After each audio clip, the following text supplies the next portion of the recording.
What's good, YouTube? It's KB with Just Do Boxing, back with another video.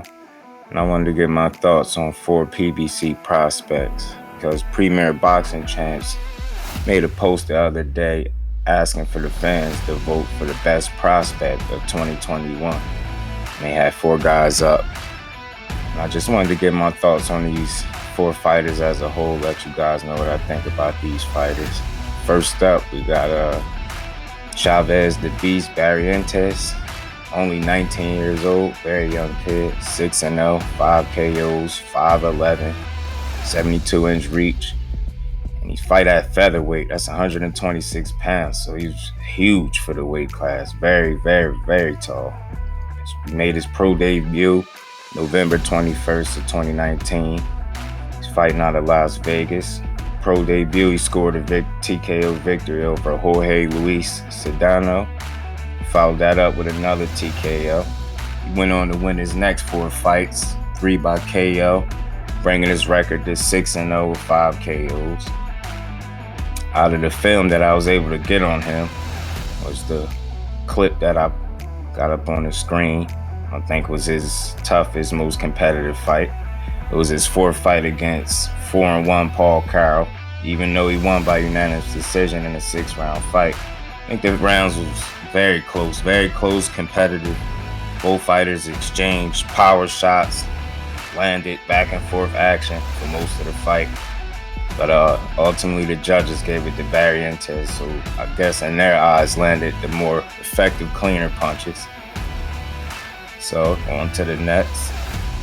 It was a lot of back and forth action. I mean, him as a Barrientos as a fighter, he showed decent power. Like I said, he's very tall for the weight class. So I expect him at some point to move out of this weight class and move up. But like I said, he's only 19. So maybe he has a while at the weight class before he moves up. But I think he has a decent jab. I would like to see him improve on his defense for sure, because I think he gets hit a lot. Definitely needs to improve on his inside game and his footwork, his balance as a whole. I would like to see him get stronger on the inside as a fighter. That's something he's going to need moving forward. He's going to have to add that element to his game. He's not going to be able to continue to move up the ladder if he can't fight in the inside. And another thing, with him being that tall, he doesn't fight tall. So that's why I said I think it would serve him best if he developed the inside game, if he's not going to use his natural physical advantages with his height and his reach. Kid is 5'11" at 19 years old, 72-inch reach. Like I said, he doesn't use it much, and I would like to at least see him either fight tall, or if he chooses to fight in the inside, if that's just something that he likes to do.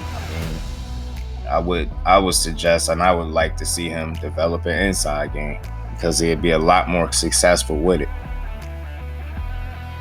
Yeah, so for me, Barrientos will be coming in at number 4 on this list. Number 3 on the list, mainly because he only has 4 fights, because he's a highly skilled young fighter, is Pretty Boy Cowboy Atif Oberton, 4-0, 4 KOs, tall kid, 6'3", southpaw, 73-inch reach. He coming in at light heavyweight.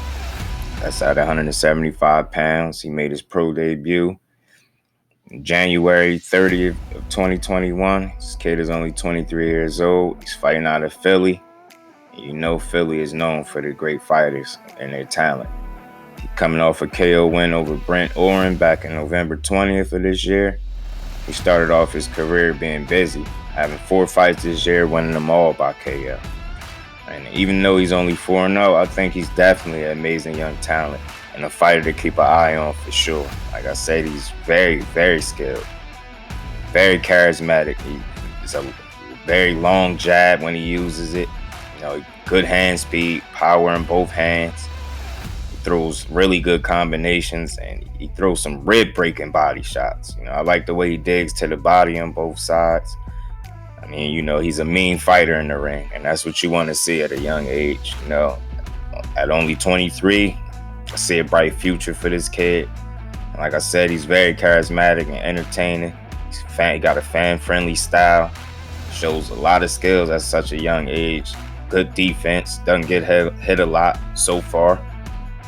So he showed some very good skills. He showed a ton of footwork in the fight that I got up on the screen. And, it's very impressive. So like I said, we only have just 4 fights on him. So for me, he's definitely a fighter to watch in 2022. Tall, 6'3" southpaw, pretty boy Calvo. I'll say he'll come in at number 3 on this list.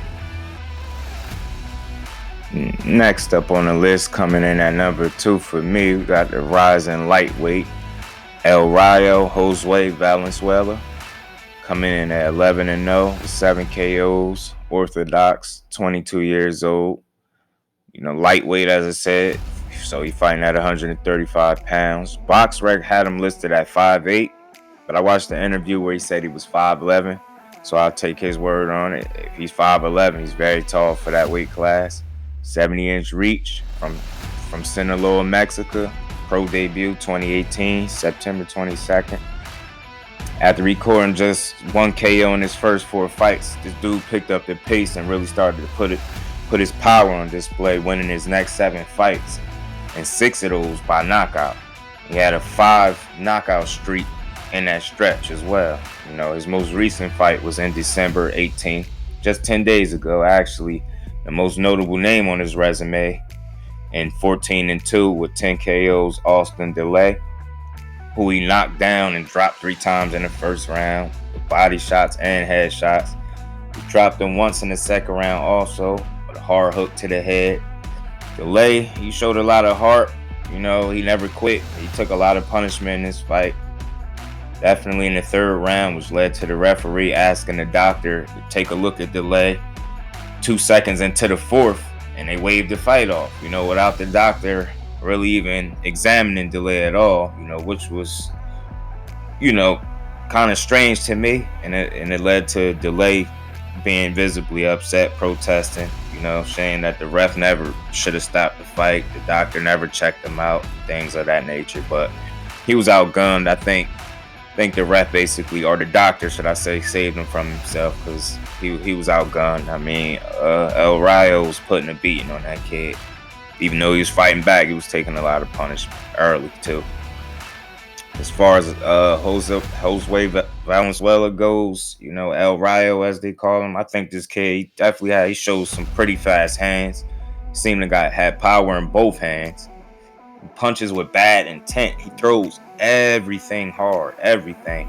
Moving forward, I would like to see him kind of change up the speed on some of those punches and, not throw everything at the same speed, because a certain level of fighter would catch on to that and time him. So hopefully, as he continues to develop, because like I said, he only has 11, but he showed a solid chin so far. But the game is hit and not get hit. Now see how hard you can get hit and how many times. So I think the most glaring weakness in his game might be defense. I'm not trying to say he gets hit a ton and he has no defense, but I think the fact that he's so offensive minded and so heavy on that front foot at times that he forgets about defense, and he has a tendency sometimes to leave himself open. But like a kid, like I said, this is a strong kid, power in both hands, a good combination puncher. Like I said, his glaring weakness is his defense. I would like to see him improve on his defense down the stretch.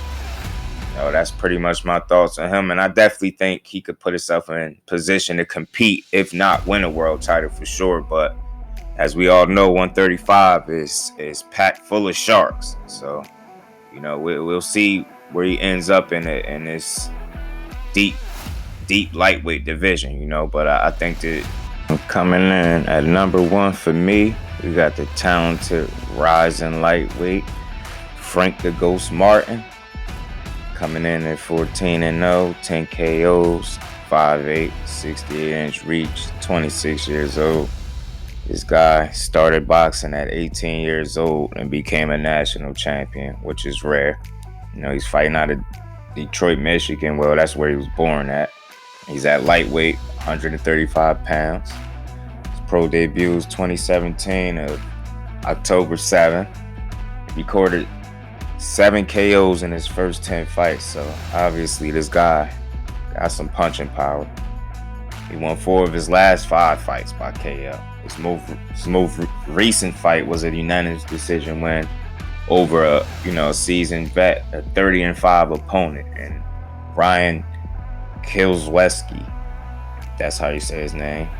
Which was it was a good win. He got the much needed rounds for a young fighter. Went the distance, went 10 strong rounds with a fighter with 30 wins and only his 14 pro fights. So that was impressive in my opinion.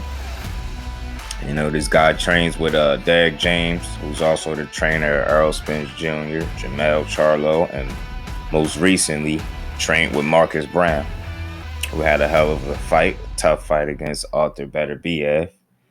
So my thoughts on Frank Martin, man. I'm high on this dude. I think he's the goods. He got really good hand speed, quick hands, power in both. Great combination puncher, throw really good body shots, and that's just something I like to see, especially training with Derek James. Remind me of how Errol Spence goes to the body. He goes to the body very well. Great balance, quick feet, solid jab, mix up his shots well, both to the head and body. I think he has a high ring IQ for a guy with only 14 fights. Good tight defense.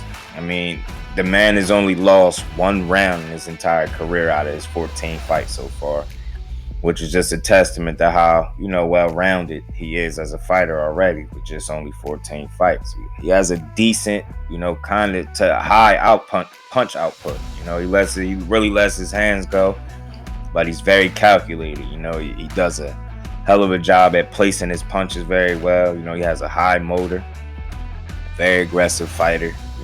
He's always in shape and he comes to fight. It's exciting. I like his style, pro style. He's a southpaw, like I said. He's dangerous.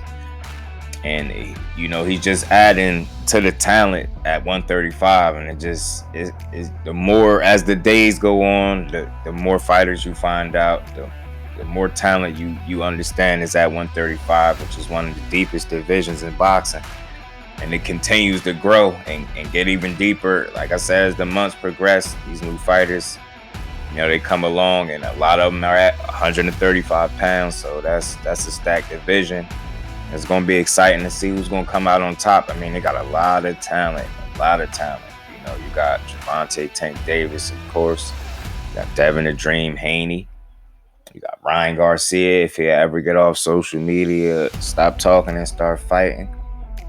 We got Isak Pitbull Cruz now as a player. Teofimo is still there even though he lost. We got George Kambosos, Lomachenko. So, 135 is stacked. And like I said, you got this rising southpaw and Frank the Ghost Martin. And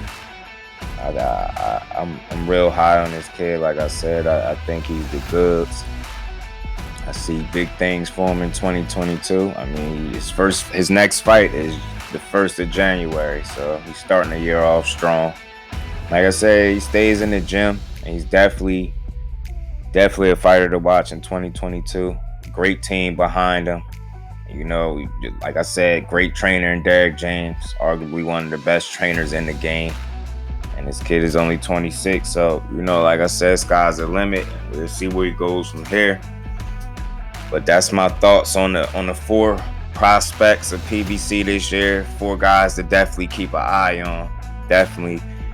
And y'all get in the comment section. Y'all like, comment, subscribe. And as always, y'all let me know if I gave Frank the Ghost Martin, El Rayo, Josue Valenzuela, Chavez Barrientos, and Pretty Boy Calvo. Y'all get in the comments and let me know if I gave them all they just do.